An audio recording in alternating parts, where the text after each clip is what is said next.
Uma outra coisa também para você não perder o seu paciente, é você dar uma orientação para o seu paciente. Por exemplo, se ele veio com uma dor na lombar, você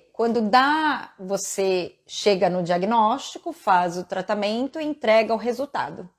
Mas, dependendo do que ele tem, se você faz uma orientação para ele fazer alguma coisa em casa, seja para tratamento através de um alongamento simples e seguro, seja através depende da patologia que esse paciente tem, porque dependendo você tem que ter, na verdade, o conhecimento profundo para saber o que indicar e não indicar para cada paciente é fundamental, né?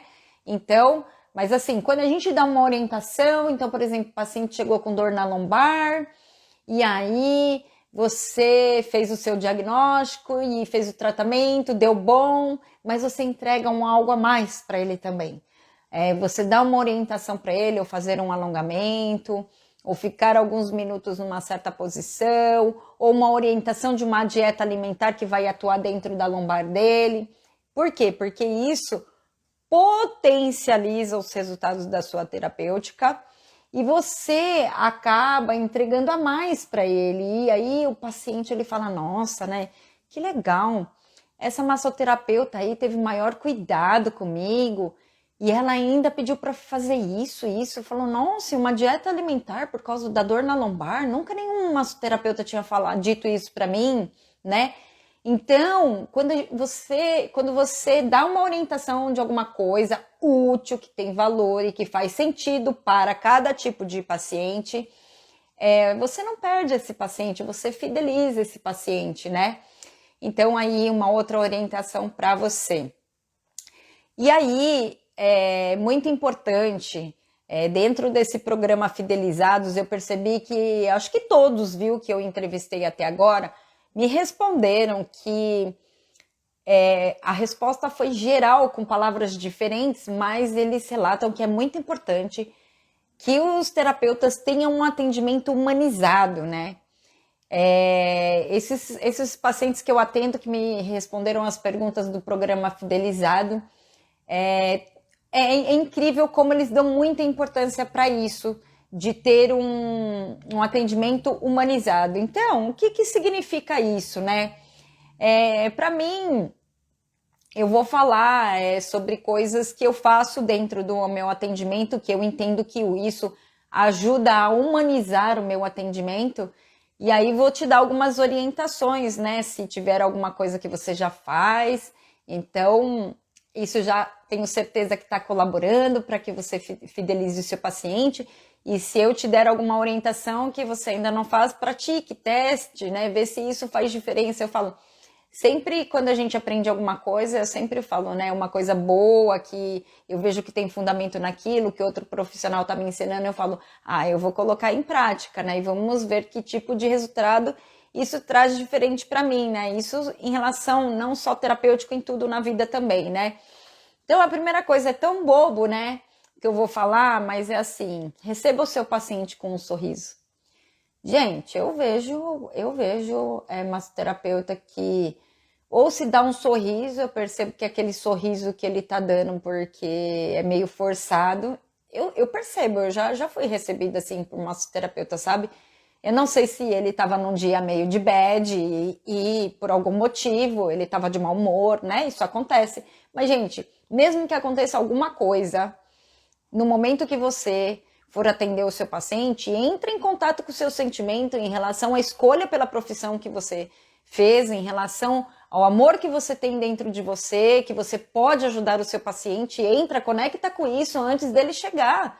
Se você está com algum problema pessoal, sabe? E saiba que naquele momento é o momento de você ajudar o paciente. O paciente não tem nada a ver com nossos problemas pessoais, né? Porque quando uma pessoa recebe você com um sorriso, com um bom humor, gente, isso é bem bacana, dá uma diferença, né? É bobo, mas é bobo que eu digo, é meio óbvio isso, mas é porque eu sei que existe gente, porque eu já fui atendida assim, né? Uma outra coisa que eu entendo que ajuda a humanizar o atendimento, ofereça para o seu paciente aquilo que ele precisa. né? Então, por exemplo, deixa lá no seu local de atendimento, pode ser que ele chegue com fome, deixa lá, oferece alguma coisinha para ele comer, pode ser que ele chegue com sede, né? E aí você pergunta para ele, olha, você gostaria de comer alguma coisa? Eu tenho isso. Você gostaria de uma água, um chá, né? O que você oferece lá, né? Mas oferece antes dele pedir, né? Diferente quando alguém oferece alguma coisa pra gente, antes da gente pedir, né? Você impacta de maneira diferente, né? Ele se sente mais cuidado. Então, uma outra coisa é escutar o seu paciente e ser empático com o seu paciente, ou seja, quando ele chega, tenha paciência de escutar o que ele tem para te dizer. Ele veio te procurar porque ele está com desconforto, ele está com uma dor, ele está com alguma sofrência de alguma coisa. Então deixa ele falar escuta ele, né? Escuta por que ele está com aquele problema. Escuta o que mais incomoda ele, porque se você não escutar, como que você vai saber aonde que você precisa focar, né? E quando eu falo seja empático, para mim, o que é isso? É você compreender o seu paciente. Compreender significa você se colocar no lugar do seu paciente com a dor que ele está vivendo. Não significa você comprar isso para você. Não, toma cuidado com isso, porque quando a gente compra uma dor do paciente para nós, você está psicossomatizando e você pode psicossomatizar algum problema físico ou doença para você, quando você traz o problema do paciente para você como se fosse real da sua vida. Então, toma cuidado com isso. E compreender o paciente é isso, se colocar no lugar dele. Eu vou dar um exemplo para você do que já aconteceu comigo sobre ser empático. Eu vou dar um exemplo para mim sobre as grávidas. Eu, antes de ser mamãe, eu às vezes atendi algumas pacientes grávidas e às vezes eu falava, mas gravidez não é doença, né? Será que precisa de tanta fita assim, né? Porque a mãe reclamava tanto. Ou, ai meu Deus, às vezes nem tinha barriga ainda, ia virar na maca e né? Eu falava, meu Deus do céu, né? Será que é assim mesmo, né? Porque ele nunca tinha ficado grávida, não sabia o que aquele paciente tinha, mas Deus foi generoso comigo, viu? Porque eu, quando fiquei grávida, eu tive um monte de problema. Eu enjoei até, passei muito mal, porque quando eu falava desse negócio de enjoo, eu falava, meu Deus, será que é tanto enjoo assim? Às vezes eu achava, sabe, que as mães exageravam, porque não sabia, né? E aí eu ficava meio assim, então eu até tinha menos empatia com as grávidas. Por quê? Porque eu não sabia compreendê-las da maneira como eu deveria compreender, né? Hoje eu entendo sim que tem algumas grávidas que às vezes faz um pouco de mimimi mesmo, mas tem muitas que não. E eu não conseguia compreender nesse nível. Então, como eu tive problema de muito passar mal, tive diabetes gestacional, tive risco de parto prematuro, enfim. E aí eu falei, Deus foi generoso comigo, né? Porque realmente depois que eu passei por tudo isso, eu falei, e eu melhorei muito na qualidade do meu atendimento com as grávidas, porque eu consegui compreender, eu consegui compreender de fato qual era aquele desconforto que a paciente estava passando. É igual, por exemplo, dentro da doença de fibromialgia. Tem pacientes que acabavam tendo problema familiar, por quê? Porque o familiar achava que estava de frescura mesmo. E não é, gente, a pessoa tinha muita dor mesmo, né? Dentro da fibromialgia. E a empatia é isso, você tentar compreender, não é se colocar no outro vivendo a dor dele, é compreender o desconforto que ele está vivendo e o porquê que ele está sentindo isso e você ajudar naquilo que você pode da melhor forma como que você pode. É nesse sentido, tá? Então, é isso aí. E aí, o fato de você compreender o seu paciente e você ser empático com o seu paciente, ele se sente acolhido. Ele se sente compreendido, né? E uma outra coisa também que eu anotei aqui para você é pergunte para o seu paciente se ele sabe o que está acontecendo com o corpo dele. Porque, vamos supor, o seu paciente, ele tem uma patologia. E aí, dentro dessa patologia que seu paciente apresenta, às vezes, né, você pode atender públicos diversos, você pode atender uma pessoa super leiga no assunto e que não entende nada, que não está compreendendo o que está passando pelo corpo dela em relação à patologia que ela te trouxe. Você pode atender alguém da área da saúde, um dentista, um psicólogo, um médico, enfermeiro, né, qualquer profissional.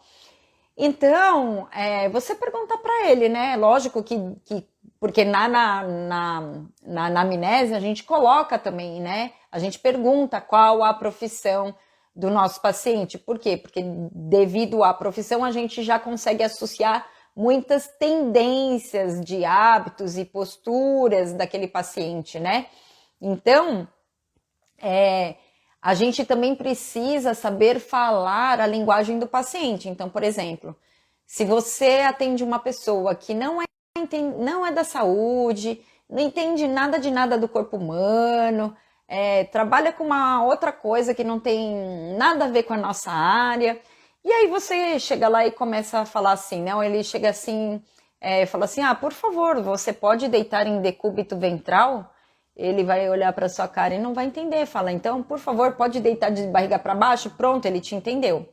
Né? Então, a gente precisa conversar com as pessoas na linguagem que elas nos entendem. Né?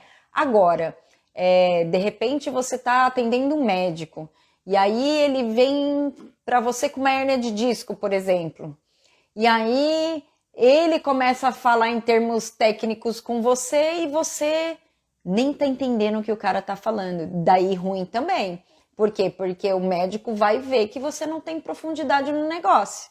Às vezes, eu sempre achei meio chato, viu, gente? Eu confesso que quando tive que aprender na massoterapia, anatomia, eu falava, ai meu Deus, essa aula de anatomia, esses nomes muito loucos aqui. Eu tinha uma dificuldade de aprender esses nomes, mas o tempo de carreira me fez entender a importância da gente saber conversar com pessoas com palavras não técnicas e a importância de também saber falar a linguagem dentro de uma linguagem mais técnica, dentro de uma linguagem para quem atua na área da saúde.